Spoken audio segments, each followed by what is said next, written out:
On se rend compte qu'il y a une vraie pénurie de personnel et on passe un temps phénoménal dans le recrutement. Si on veut se développer, il faut déléguer, donc il faut trouver des prestataires. Très souvent, j'entends des conciergeries qui utilisent les produits d'entretien mis à disposition par les propriétaires, mais qui ne sont pas forcément adaptés. Et quand on sait que 79% des voyageurs fixent leur choix sur les avis concernant le ménage, ils interviennent sur les mêmes logements et ne se voient jamais. Donc, c'est vraiment primordial, c'est quand même un des facteurs hyper importants à gérer dans une conciergerie. Bonjour à tous et bienvenue dans un nouvel épisode du podcast La Conciergerie. Aujourd'hui, c'est un sujet brûlant, je dirais que c'est le sujet le plus important dans une entreprise de conciergerie, le ménage. L'invitée du jour s'appelle Ariane Rousseau et elle est consultante et formatrice spécialisée dans l'hébergement touristique. Elle a fondé Arcea, une entreprise qui propose des audits, du conseil et des formations pour les professionnels du secteur hôtelier et de la conciergerie. Ariane a plus de 20 ans d'expérience sur le terrain et va dans cet épisode nous partager son savoir-faire. Elle explique comment une formation adéquate peut non seulement améliorer la qualité des services proposés aux voyageurs, mais aussi réduire les coûts et fidéliser le personnel. Ariane nous fait part de ses méthodes de formation allant des ateliers en visioconférence à des kits pratiques de nettoyage. Comme elle aime le dire, elle va vous apprendre à passer du ménage au nettoyage. Bonne écoute. Bonjour Ariane, bienvenue sur le podcast La Conciergerie. Merci de venir aujourd'hui partager ton expérience. Alors avant de... en fait, les personnes qui ont écouté l'intro savent qui tu es, mais est-ce que quand même tu pourrais te présenter rapidement et nous dire ce que tu fais aujourd'hui? Alors rapidement, c'est un bien grand mot. Rapidement, je m'appelle Ariane, j'ai un peu plus de 40 ans. J'ai créé Arcea en 2020, initialement pour aider les hôteliers et finalement au regard des besoins constatés par les conciergeries sur les techniques et méthodes de nettoyage, j'ai finalement adapté les formations des femmes de chambre et des gouvernantes aux employés de conciergerie et des encadrants. Voilà pourquoi je suis là aujourd'hui, pour vous en parler un petit peu plus. Super présentation. Donc effectivement, on va parler un peu de tout ce qui est des méthodes pour le nettoyage dans les logements type Airbnb. C'est vrai qu'on dit beaucoup logement Airbnb, mais il faut pas dire ça. Logement en location courte durée.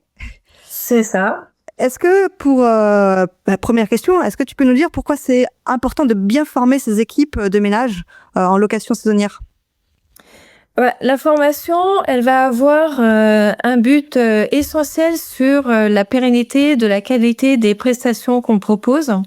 Donc, ça va garantir une qualité constante des prestations qu'on propose donc à nos voyageurs. Ça va avoir un impact économique sur la réduction de consommation des produits d'entretien. Et puis, former le personnel, ça aide aussi beaucoup à le fidéliser. À l'heure actuelle, on se rend compte qu'il y a une vraie pénurie de personnel et on passe un temps phénoménal dans le recrutement. Donc, il n'y a pas que le recrutement, mais après, il y a la formation de tout ce personnel-là. Et qui dit perte d'argent, qui dit perte de temps, dit perte d'argent. Effectivement. Voilà. C'est vrai que trouver des prestataires de ménage, je crois que c'est la plus grande difficulté des conciergeries aujourd'hui, mis à part après à chercher de nouveaux biens, il y a quand même chercher des prestataires. Si on veut se développer, il faut déléguer, donc il faut trouver des prestataires. Oui, absolument. Donc c'est vrai que le recrutement, c'est une part très importante et le fait de former le personnel, de lui donner aussi les bons outils et des bonnes conditions de travail, ça va aider à le fidéliser et forcément, pour peu qu'on soit en saison, ça va nous permettre de gagner un temps considérable la saison suivante si le personnel revient. Et en plus de ça, si le personnel est super content, il peut même ramener quelques petits copains avec lui et donc ça facilite encore plus le recrutement pour l'année suivante. Pour situer les auditeurs, du coup, dans cet épisode, on va parler d'abord des bonnes pratiques pour les méthodes de nettoyage. Et ensuite, on va aussi parler du recrutement, du management. C'est hyper important dans ce cas-là. Puis, on expliquera, toi, comment tu accompagnes les gérants de conciergerie aussi dans cette étape-là. Est-ce que... Alors, j'accompagne principalement sur la formation du personnel, pas forcément sur le recrutement. Oui, bien sûr. Après, je peux donner des pistes, parce que moi, j'ai aussi une petite expérience dans ce domaine-là. Voilà. Est-ce que tu as connaissance des plus grandes difficultés que rencontrent les gérants de conciergerie sur cette partie prestataire de ménage? Oui, alors on va dire que l'une des principales difficultés, c'est le manque de standardisation des fameuses méthodes de nettoyage. Mmh. On sait que, en fait, quand on manque de standardisation, on va avoir une qualité de prestation différente d'un salarié à l'autre. Ce qui fait que si on a une différence de qualité, on va forcément avoir des avis différents sur le même logement et ça va avoir une incidence sur la note globale de Bien l'hébergement. sûr. Et quand on sait que 79% des voyageurs fixent leur choix sur les avis concernant le ménage, on peut dire que ça a une réelle incidence. Très grande Après, importance. Mmh. absolument. Après, il y a la gestion du temps. La gestion du temps. Les concierges courent toujours après le temps et notamment pour les prestations de nettoyage. Et l'air de rien, quand on dit que quand on est organisé, on gagne du temps, la méthode de nettoyage, ça aide à être organisé et par conséquent à gagner un temps considérable. Mmh.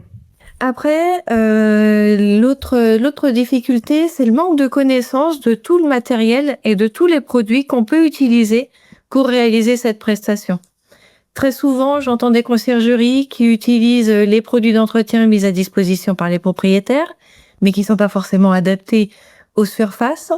Et après, c'est pareil, quand ils sont mal utilisés, ça va avoir une réelle incidence sur le temps d'intervention, puisque si on a peut-être en tête l'idée du sol qui colle, là, qui fait pouic pouic, quand on marche, ou bien des vitres et des miroirs entre guillemets qu'on appelle beurrés, ou quand on passe le doigt, on a une vraie trace toute grasse. Voilà, donc ça. Et puis on apprend donc lors de mes formations qu'on a du matériel qui va pouvoir substituer l'emploi de produits d'entretien. Donc ça, c'est encore une chose. Et puis l'autre défi, on vient de l'évoquer, hein, c'est le turnover avec tout ce que ça nécessite, donc le recrutement et la formation du nouveau personnel entrant. Voilà, je dirais à peu près les plus grandes problématiques des conciergeries sur ce qui concerne le nettoyage. Et tu nous as donné une statistique importante quand même. Tu nous disais 79% des voyageurs vont choisir leur logement en fonction de la note de ménage, hein, si j'ai bien compris. Absolument. Oui. Donc c'est vraiment primordial. C'est quand même, je pense, un des facteurs hyper importants à gérer dans une conciergerie. Oui. Est-ce qu'on partirait pas sur justement les méthodes, les bonnes pratiques pour déjà intégrer quelqu'un efficacement? Eh bien, écoute, quand on recrute une personne pour vraiment l'intégrer efficacement, je dirais que la première chose, ce serait de lui présenter donc toute la structure de la conciergerie. Donc l'équipe, les locaux, bien sûr, lui expliquer tous les standards d'accueil, donc les standards d'accueil, donc sur toute la qualité des prestations qu'on propose, et le former à l'outil de gestion et l'outil de communication qu'on va avoir. Après, il va falloir l'accompagner sur le terrain. Alors peut-être en le mettant en binôme durant une journée ou une demi-journée, en fonction des compétences, des aptitudes de la personne. Le mettre en binôme donc avec un référent, une personne qui sera son référent, qui sera lui-même formé à former du personnel entrant et à l'intégrer. Et puis après, je dirais que il faut quand on lance la personne, on va dire un petit peu toute seule sur le terrain, c'est bien de lui donner du contenu pour qu'il puisse s'appuyer. Donc là, je fais référence aux super fiches méthodes que je réalise et que je vends. Voilà. Et après, il faut assurer son suivi. Quand la personne est intégrée, c'est bien donc de la mettre en binôme, mais après de t'assurer son suivi, de faire en sorte de vérifier qu'elle applique bien les méthodes qui ont été inculquées pour que justement il n'y ait pas cet écart de qualité d'un agent à un autre, comme on l'a évoqué précédemment. Ouais, je vois. D'ailleurs, imaginons que la conciergerie, c'est son premier prestataire. J'imagine que du coup, on lui fait pas un essai tout seul, on va faire le ménage avec cette personne, on va lui montrer comment on fait. Qu'est-ce que tu préconises? Ok. Oui, c'est tout à fait. En fait, moi, je vais préconiser de le mettre en binôme avec une personne qui a déjà des bonnes facultés aussi pédagogues, hein, c'est pas anodin. parce que si on a quelqu'un qui travaille dans son coin et qui n'explique rien, autant dire que la formation n'a pas lieu d'être, hein, autant laisser la personne se débrouiller toute seule. Et après, une fois que la personne, donc la personne référente qui va s'occuper de la formation, va bien tout expliquer, pourquoi comme ci, pourquoi comme ça. Il y a toujours une raison dans l'ordre de réalisation d'un nettoyage. Voilà. Et après, donc c'est lui donner des outils adaptés au nettoyage qu'il va avoir à faire. Et donc, comme je vous le disais, moi, des petites fiches méthodes, je les ai créées pour que justement tout le personnel entrant qui a suivi une mini-formation ait quand même un contenu sur lequel s'appuyer quand il travaille en autonomie. Quand tu parles de protocole à suivre, en fait, ce serait avoir des fiches pour que la personne ait vraiment une référence tout le long de son ménage, c'est ça? Exactement, tout à fait. Donc moi, je me suis amusée à les créer pour éviter aux conciergeries d'avoir à le faire parce que ça prend quand même un petit peu de temps. Ouais, j'imagine que ça prend du temps. Et puis, une conciergerie, clairement, on fait tout. On fait tout dans une conciergerie. Des fois, on n'a pas toujours le temps de s'occuper de ça, donc. Non, et puis après, il faut aussi la formation, c'est vraiment une vraie pédagogie. Il faut employer les bons termes, les bons verbes. Si on fait des phrases trop longues, ça va pas être lu, ce sera pas intégré. Donc là, vraiment, les fiches que je propose, il y a des petits émoticônes et puis surtout, il y a des verbes d'action qui sont très clairs, avec un vrai parcours et voilà. Ok. Selon toi, comment le gérant de conciergerie ou la personne qui s'occupe de l'équipe ménage devrait devrait structurer une formation, selon toi, pour ses équipes? Alors, quand on structure une formation, je dirais que l'idéal c'est l'adhésion des équipes, déjà. Donc, dans un premier temps, si on a l'ambition de faire, ou la motivation plutôt, de mettre en place une formation ou d'en donner une à ses équipes, il va falloir qu'elles soient informées de cette formation. Il va falloir recueillir leurs attentes, leurs besoins, pour que les équipes s'impliquent. Parce que si on donne une formation qui n'a aucun intérêt pour les équipes, il y a de fortes chances pour que les équipes n'adhèrent pas et que la formation soit finalement simplement de l'argent jeté un peu par les fenêtres. Donc, pour qu'elle ait du sens, il faut que les équipes adhèrent et qu'elles s'impliquent aussi dans cette formation. Et pour ça, il faut qu'on s'attende, qu'on fasse ce qu'on appelle le recueil des attentes et des besoins des apprenants. Ok. J'allais dire, imaginons, mais c'est la réalité en vrai. Enfin, c'est la réalité en vrai, ça veut rien dire, mais c'est la réalité du terrain. Les conciergeries ont peu de temps. Comment tu pourrais... est-ce que tu aurais un conseil pour réaliser de la formation interne? Comment on consacre son temps à ça?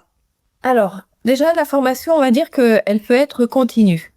Donc, on va avoir un temps de formation. Moi, je sais que les formations que je propose en présentiel, elles sont très courtes. Elles durent 8 heures et elles sont sur 2 jours, 2 fois 4 heures, justement pour répondre à cette problématique organisationnelle, on va dire.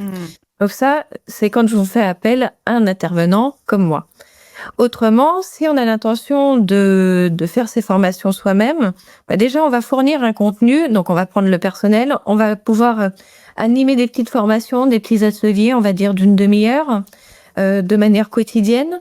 On va lui fournir un contenu visuel qui soit adapté aussi à sa compréhension. On va s'intéresser aussi à la méthode d'apprentissage de notre apprenant, parce qu'il y a des personnes qui ont besoin de mettre en pratique, des personnes qui ont besoin de prendre des notes, d'autres qui ont besoin de regarder et d'être extrêmement attentifs. Donc, on va aussi s'intéresser à son moyen d'apprentissage et on va adapter donc notre formation à son besoin. Après, c'est aussi en intervenant sur site, quand les personnes travaillent, qu'on va les former. C'est-à-dire qu'on suit la même méthode globale avec toutes les techniques. Et après, donc, c'est sur le terrain qu'on va voir que les personnes appliquent la méthode correctement ou pas. Et donc, à ce moment-là, la personne, le manager, va pouvoir reprendre sur le terrain. Voilà, expliquer le pourquoi du comment. Donc, comme je le disais juste avant, moi, je propose des formations en présentiel, mais aussi pour répondre aux besoins de toutes ces conciergeries qui n'ont pas de temps. J'ai filmé donc toutes les méthodes et toutes les techniques des formations que je dispense qui sont maintenant accessibles sur le site de la boutique, arcealaboutique.com. Voilà. Ok, super, ça fera gagner du temps. En plus des fiches méthodes qui sont... Ok. De toute manière, je mettrai tous les liens en dessous de l'épisode. Ça peut être hyper important de gagner du temps sur cette partie-là. Et en plus, c'est quand même, on disait, un facteur très important, la partie ménage dans une conciergerie. Donc, il faut quand même y dédier un petit peu de temps pour la formation. Et toi, tu fais gagner du temps, donc c'est parfait. Après, il y a d'autres choses aussi pour la formation du personnel. C'est vraiment assurer son suivi. Donc, on peut mettre en place des fichiers durant lesquels on va suivre les équipes et mettre en place des plans d'action avec des équipes. Et la fois suivante, on suit son petit fichier, on suit les plans d'action et voilà. Et puis, il y a autre chose aussi qui est super bien pour former le personnel, c'est la mise en relation avec d'autres collègues. C'est favoriser des temps d'échange avec entre équipes pour que ils puissent échanger sur leurs bonnes pratiques, sur les difficultés qu'ils rencontrent aussi sur tel ou tel logement, parce que d'un logement à un autre, il y a des différences. On n'est pas comme dans un hôtel. Et là, on va avoir tel collègue qui a l'habitude de travailler sur ce logement-là et qui va dire, voilà, moi pour nettoyer cette chose-là, ok, on a la méthode, on suit la méthode, mais j'ai cette technique-là et ça marche super bien. Donc, favoriser les temps d'échange avec les personnes de la conciergerie qui ont déjà plus d'expérience. Ok, très bien. D'ailleurs, parlons du management des équipes au quotidien. Une fois que tu as tes prestataires qui sont formés, comment tu fais pour qu'ils gardent un niveau de performance élevé sur le long terme? Eh bien justement, en organisant ces petits contrôles, ces inspections, entre guillemets. Alors, le terme inspection peut avoir un côté un peu mince. Police. Je viens inspecter le police. Voilà, mais il faut pas du tout le percevoir dans ce sens-là. Moi, je sais que mes équipes, quand j'intervenais, j'allais les voir, je m'assurais qu'elles pratiquaient, qu'elles appliquaient bien les méthodes, donc avec les règles d'hygiène et autres, parce que ça fait partie aussi, mettre en place des méthodologies, ça va garantir aussi ces principes d'hygiène. Parce que ça, malheureusement, c'est pas toujours bien appliqué. En fait, donc ces rapports d'inspection, quand on va intervenir sur place, on va s'assurer que les méthodes sont bien appliquées, mais que les techniques aussi sont bien appliquées. Et c'est à ce moment-là où on va pouvoir former les équipes et s'assurer qu'elles ont bien les méthodes, les techniques, qu'elles ont aussi bien le matériel. Le matériel et l'utilisation des produits a une réelle incidence. Et là, j'appuie vraiment là-dessus, sur la qualité des prestations, sur le rendu des qualités des prestations. Donc, c'est s'assurer que le personnel a les bonnes méthodes, qu'il applique les bonnes techniques, mais surtout qu'il a du matériel de qualité et propre. Peut-être tu conseillerais à la conciergerie de fournir tout ça pour avoir des standards. Ok, clairement. Oui. Je dirais même que toutes les conciergeries qui s'ouvrent et que j'accompagne, c'est aussi pour ça que j'ai créé un petit kit d'entretien pour les voyageurs à mettre à disposition dans les logements, à vendre par des conciergeries aux propriétaires pour que les conciergeries, enfin les prestataires qui utilisent une méthode de nettoyage avec produits aient les mêmes produits que les voyageurs. Et utilisent, on va dire, presque le même matériel. Sauf que les prestataires auront leur microfibres adaptées qui sont pas forcément mises à disposition des voyageurs. Autrement, elles disparaîtraient, à mon avis, à vitesse grand V. Voilà, et ça aurait un autre budget. Selon toi, quels sont les outils que peuvent utiliser les gérants de conciergerie pour suivre la qualité du ménage? Alors, on a des applications maintenant. Là, précédemment, on était sur le salon du réseau CLF et puis on en verra d'autres sur le salon J'affiche complet au mois de mai. Mais donc, il y a plein d'applications qui sont créées pour faciliter la gestion des ménages et la qualité, sans négliger la qualité. Autrement, on peut aussi, si on est en mode papier, même si il est question d'automatiser aussi le plus de choses possible pour gagner un temps précieux.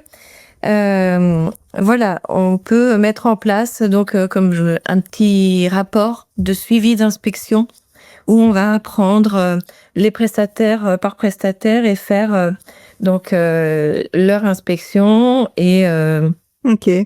s'assurer que des bonnes méthodes et autres. Que tout soit bien suivi, ouais. Exactement. On le sait aussi, les prestataires de ménage, ça vient, ça part, ça arrive souvent, ça. Il y en a aussi qui se démotivent, donc qui partent. Est-ce que tu as des conseils pour éviter la démotivation et le turnover des équipes? Oui, alors je sais que c'est pas pratique, c'est pas toujours, et puis ça rentre pas dans le format de beaucoup de conciergeries, mais moi c'est vrai que le petit briefing du matin ou le petit briefing de fin de journée, l'air de rien, ça peut être quelque chose de bien parce que ça crée du lien avec les équipes. Il y a parfois des conciergeries où les équipes ne se connaissent même pas. Ils interviennent sur les mêmes logements et ne se voient jamais. Et finalement, si on peut créer une cohésion avec les prestataires, c'est bien parce que certains sont plus doués que d'autres sur différents espaces et ils peuvent se compléter. Donc, créer du lien entre les équipes, faire des petites formations, fidéliser le personnel, bien évidemment, et ça passe par là, en créant des temps d'échange dans l'équipe. Et aussi autre chose, c'est fournir toutes ces techniques parce que l'air de rien, avoir des bonnes techniques professionnelles, ça réduit la pénibilité.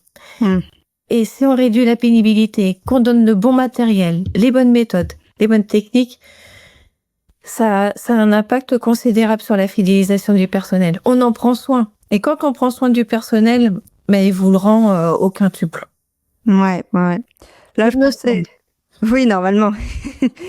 Je pensais à un plan d'action concret là pour les gérants de conciergerie qui nous écoutent. Selon toi, une personne, donc on la forme aux bonnes méthodes, on lui donne finalement un kit pour que cette personne ait quelque chose à revoir de temps en temps pour pas qu'elle oublie, c'est ça? Oui. Ensuite, on fait des inspections, comme tu dis, assez régulièrement pour voir où ça en est, la performance des ménages. Oui, alors idéalement, on les fait le matin, l'inspection. Parce que comme ça permet de reprendre le personnel tout de suite et on est un peu plus tranquille sur les logements suivants. Ah oui, d'accord, avant qu'il y ait d'autres ménages faits par cette personne. Hein. C'est ça. Ok. Oui. Donc c'est important de bien suivre au moment de la formation, là, quand on intègre la personne, bien suivre sur les premières journées. Ok.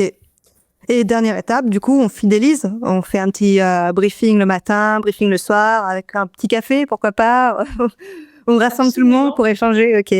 Oui, et j'ajoute la mise à disposition de matériel de qualité et de productivité. Ouais, vraiment.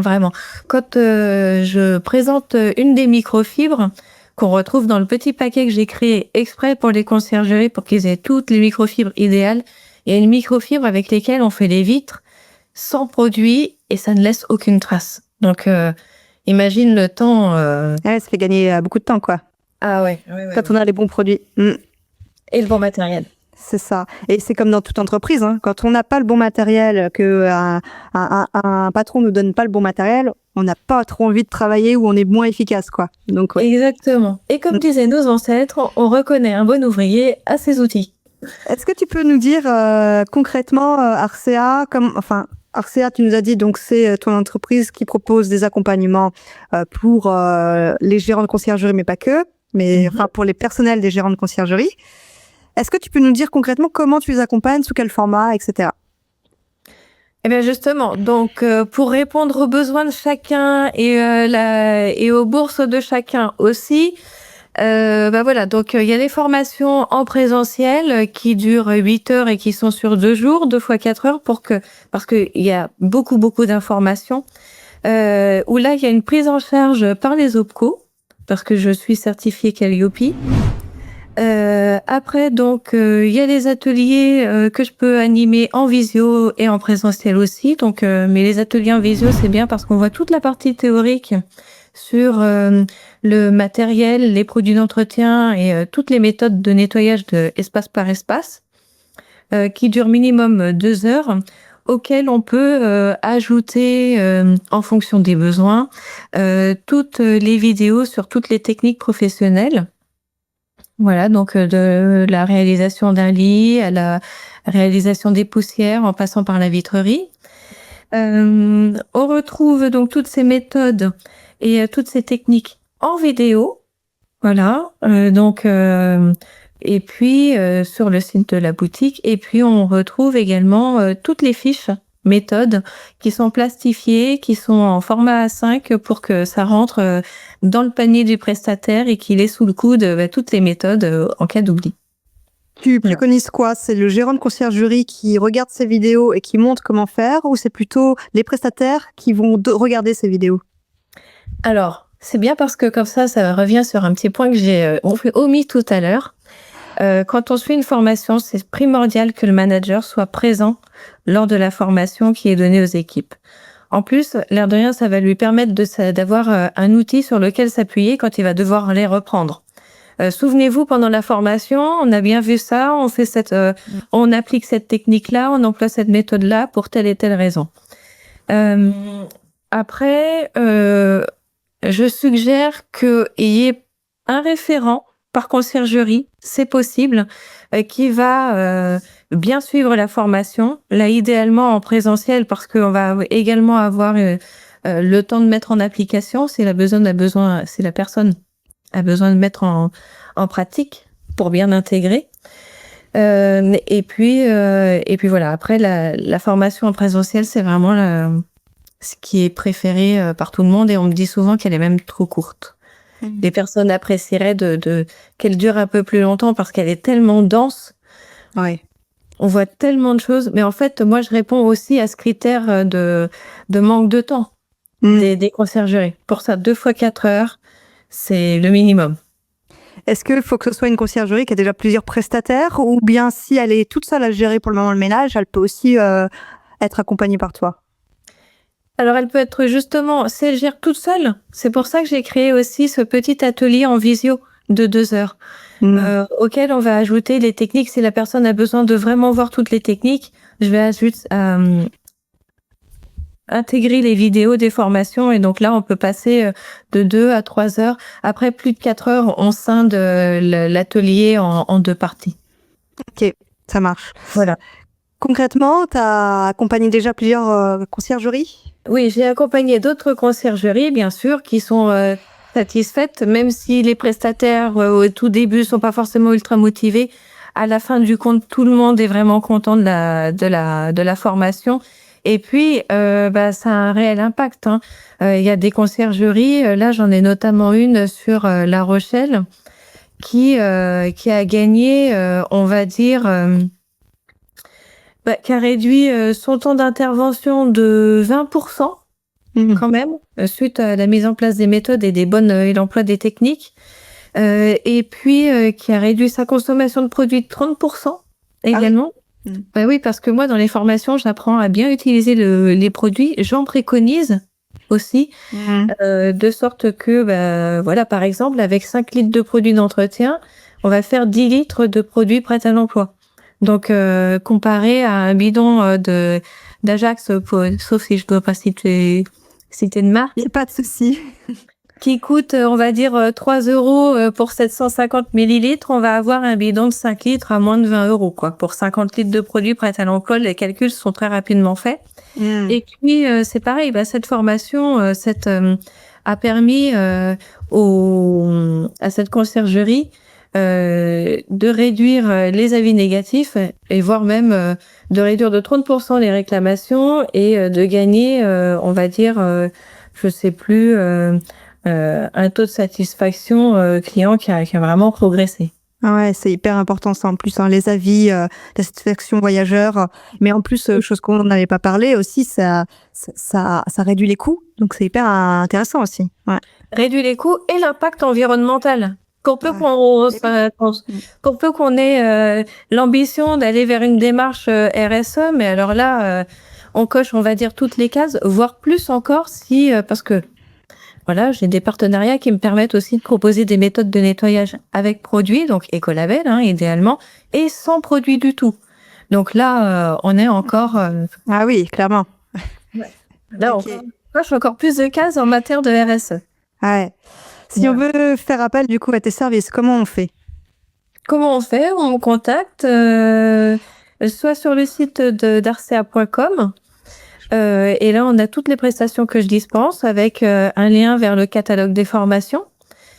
Ou alors, on va sur le site de RCA, laboutique.com, où là, on a toutes les vidéos, les fiches méthodes. Et on a également tout le matériel et les produits que je préconise uniquement. C'est-à-dire que sur le site de la boutique, il n'y aura pas d'autres produits que je n'utilise pas, en fait. Ok, très bien. Du coup, tu fais des formations en présentiel, tu te déplaces partout en France? Ah oui, et puis j'adore ça. Ah oui. Ouais. J'aime beaucoup parce qu'en plus de ça, je visite la France, mais j'adore ce pays, donc voilà, autant en profiter. Et puis je vais à la rencontre du personnel et des problématiques aussi, parce que d'un hébergement à un autre, d'une localisation à une autre, on n'a pas les mêmes problématiques. En bord de mer, on a tous les emprunts qui graissent copieusement les vitres. En revanche, à la montagne, dans les stations, là, c'est la neige qui pose quelques soucis. Ah ouais. Mais du coup, tu vas directement dans un logement que la conciergerie gère? Absolument, oui. Ah, ok. Et oui, parce qu'il y a un petit côté rentabilité où moi, mon but, c'est de réduire aussi l'impact économique des conciergeries. C'est pour ça qu'en soi, en faisant appel à la formation d'Arcea en présentiel, rien que par la réduction du coût des produits, on finance la formation.